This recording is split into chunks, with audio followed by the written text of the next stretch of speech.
teman-teman, selamat datang di podcast kami. Kali ini kita akan membahas topik yang dekat dengan kehidupan kita sehari-hari nih, yaitu tentang hukum.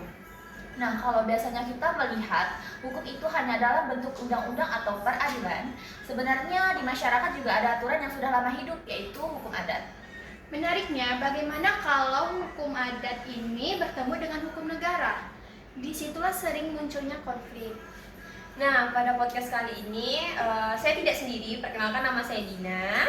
Saya Hana. Saya Pika. Nah, pada podcast kali ini kami akan membawakan tema yang berjudul eksistensi hukum adat Melayu dalam konflik tanah ulayat di Kabupaten Ketapang, Kalimantan Barat dalam sistem hukum Indonesia.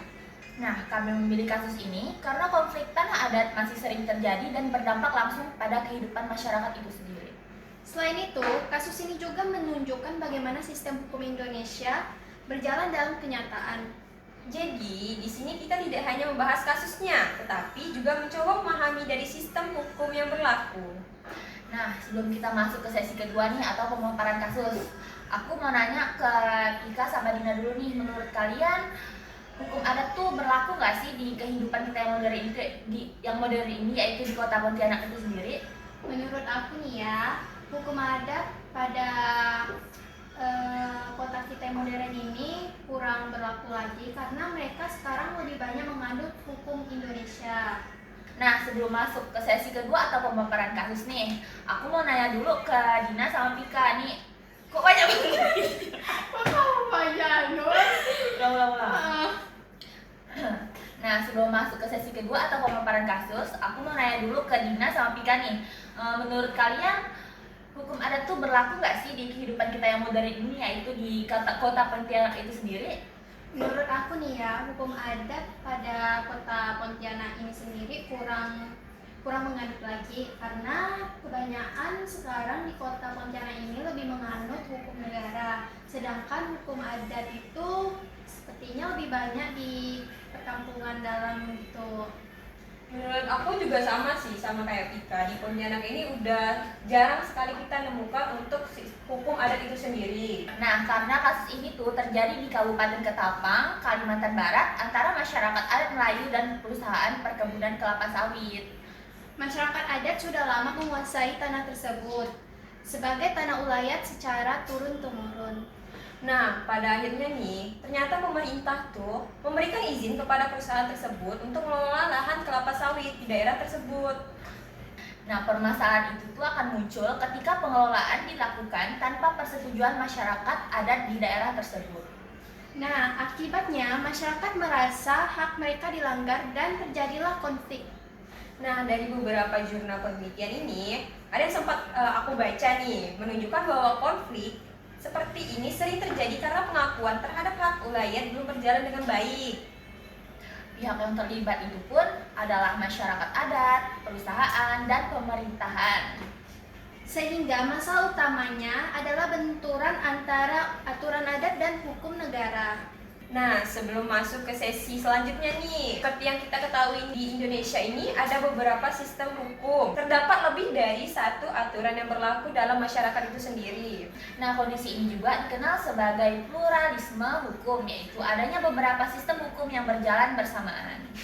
Hukum adat sendiri diakui dalam UUD Pasal 18B Ayat 2. Nah, selain itu, dalam Undang-Undang Pokok Agraria juga disebutkan adanya hak ulayat masyarakat adat itu sendiri.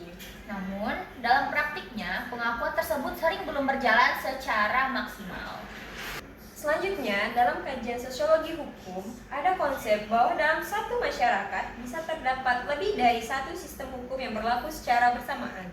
Dalam kasus ini, terlihat adanya dua sistem hukum yang berjalan, yaitu hukum adat Melayu dan hukum negara. Selain itu, ada juga teori living law yang diperkenalkan oleh Eugen Ehrlich. Teori ini sendiri menjelaskan bahwa hukum yang hidup di masyarakat seringkali lebih dipatuhi daripada aturan yang tertulis. Hal ini dapat kita lihat dari masyarakat adat yang tetap mempertahankan tanah yang berdasarkan aturan adat. Dalam beberapa artikel di jurnal Rechtsfinding tahun 2023 juga dijelaskan bahwa hukum adat masih menjadi dasar penting dalam penyelesaian konflik di masyarakat.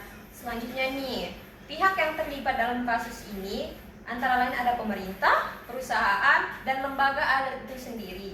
Nah, penyelesaian konflik dilakukan melalui jalur hukum formal dan juga melalui musyawarah adat.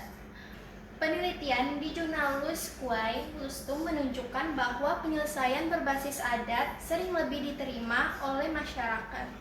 Namun, hambatan utama adalah belum kuatnya penerapan hukum adat dalam praktik itu sendiri. Selain itu juga, ada tumpang tindih antara kebijakan pemerintah dan wilayah adat. Pada data dari Konsorsium Pembaruan Agraria tahun 2023 menunjukkan konflik agraria masih tinggi di Indonesia. Nah, dalam data pendukung, laporan tersebut menunjukkan bahwa konflik tanah masih banyak terjadi di beberapa daerah. Salah satu penelitian yaitu dari Yance, Arizona pada tahun 2022 juga menjelaskan bahwa perlindungan terhadap masyarakat adat masih lemah. Sehingga konflik seperti ini terus berulang. Nah, selanjutnya kita akan masuk ke sesi keempat. Kami melakukan riset kecil yang menunjukkan bahwa penanganan kasus ini masih belum sepenuhnya adil. Hal ini dikarenakan walaupun hukum adat diakui, tetapi dalam praktiknya sering kalah dengan hukum formal. Hal ini juga menunjukkan adanya ketidakseimbangan dalam penerapan hukum. Seharusnya pemerintah lebih tegas dalam melindungi hak masyarakat adat. Selain itu juga, perlu adanya penyesuaian antara hukum adat dan hukum negara. Sehingga konflik seperti ini tidak terus terjadi berulang kali. Nah, sampai juga akhirnya kita kepada sesi yang terakhir, yaitu sesi kelima. Dari pembahasan kali ini, kita bisa melihat bahwa hukum tidak hanya tertulis, tetapi juga hidup di tengah masyarakat. Hukum adat menjadi bukti bahwa nilai dan budaya sangat berpengaruh dalam kehidupan hukum. Dan ketika aturan yang berbeda bertemu, disitulah muncul konflik yang perlu diselesaikan dengan adil. Harapan kami ke depannya, semoga keseimbangan hak antara hukum adat dan hukum negara bisa diberlakukan dengan adil. Dan kami juga berharap supaya keadilan benar-benar bisa dirasakan oleh semua pihak. Semoga pembahasan ini bisa menambah wawasan kita bersama. Sekian podcast kami pada kali ini. Terima kasih sudah mendengarkan. Semoga podcast ini bermanfaat bagi penonton. Dadah! Sorry, bukan masih amatir.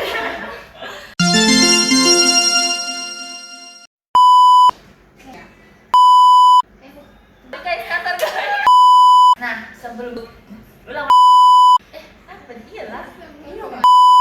Kondisi ini juga dikendalikan kita Kakak lagunya udah bisa didesain atau masih? masih Ya, ya. estimasi berapa lama? Penelitian Langsung Arizona. penelitian, salah satu penelitian. Gimana ya ini? Pendapat analisis risiko itu analisis kritis ya kali ya. Iya, kan masa ini sih kita bilang melakukan apa sih diskusi sedikit dan kami berpendapat bahwa penanganan kasus ini itu masih belum sepenuhnya adil. Nah, hal ini tuh dikarenakan walaupun hukum adat diakui, tetapi dalam praktiknya sering kalah dengan hukum formal. Mau kayak gitu kan? Berarti sesi 4 sebut nggak? Itu sesi 4 ya gitu. Selanjutnya, kami telah melakukan riset kecil dan kami sepakat bahwa gitu sih. Penanganan kasus ini masih belum sepenuhnya. Sesi terakhir. Nah, sampai dulu kita pada sesi terakhir. Jadi gimana? Terima kasih sudah mendengarkan. Sekian dari podcast kami. Atau misalnya kau bilang sekian dari terima kasih sudah mendengarkan atau apa? Semoga apa ya? Semoga podcast ini bermanfaat. Iya lah bagi pendengar, Semoga. bagi penonton dan pendengar. Oke ya. Terima kasih telah Semoga podcast ini bermanfaat. Sekian podcast pada kali ini untuk kau. Aku baru bilang terima kasih sudah Sekian mendengarkan podcast kami. dan semoga podcast ini bermanfaat bagi penonton dan masa pendengar lagi sih aku sudah bilang soalnya. ya Langsung penonton jangan kali ini. penonton. Berarti aku sekian podcast kami pada kali ini. Karena kasus ini tuh aku ambil kok aku sih. sorry. I just had to let you know you're